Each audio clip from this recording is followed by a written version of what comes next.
What's going on, guys? Mitch Hupe here, 900 Global Pro Staffer, and today I'm going to give you a tip on something that I'm asked about all the time, and that's how I have such a smooth, clean release and how my rev rate is so high. And I'm going to give you a few tips and tricks on how I learned to do it and what I continue to do to maintain it and make sure that it's where I want it to be. So how I kind of came about it and what I did as a kid growing up to get to where I'm at with the release is I just did a lot of foul line drills, a lot of one-steppers and a lot of three-steppers. I just really narrowed in on the release and on the cupping and uncupping of the release. Unfortunately for us one-handers, that's kind of the only way that we can create a lot of rev rate is with this quick snapping motion. Some people do it in their elbow. I do it in my wrist for the most part. There's a few other pros that do it like me, like Chris Prather. We generate our rev rate from our wrist mostly. So again, it all comes down to just this braking motion in the wrist, really quick, that generates rev rate. So I'll show you the first drill that I did and what I do. And it's not the most pretty stuff, it's not the most fun stuff, but unfortunately it kind of is what you got to do. You have to put in kind of that dirty work. You're not bowling full games or for score. You just have to focus on the release. So the first thing is just a no stepper. You just let the ball dangle. And again, we're just focusing on this braking and unbreaking release. So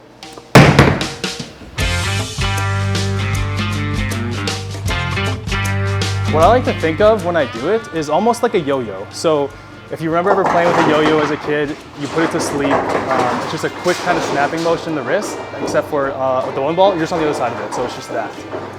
So I'll do that, for a game maybe, 10 shots. Again, not the most fun stuff to do, but it's just kind of that work that you got to put in if you want to see the results. Now, secondly, what we'll do is same thing, but we're just going to add one step. So just the slide step. We're just going to work our way back to the full approach.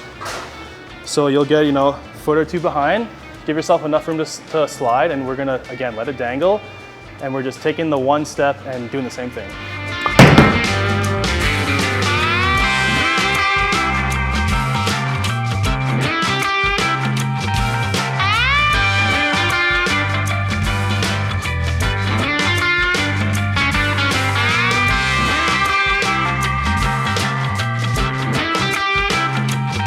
You're going to see your ball go in the gutter. It's going to hit maybe a couple pins. Again, we're not going for score, so it doesn't matter. We'll do that for another 10, 12 shots, another game's worth. And then we'll do three steps. So again, we're just working our way back.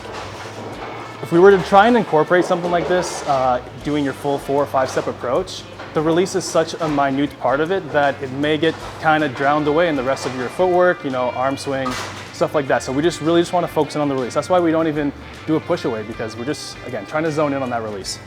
So we'll give ourselves a couple more feet here, and we're just going to take, a one stutter step, if you will, and then 2 and 3, we're sliding. So dangling down, 1, 2, 3.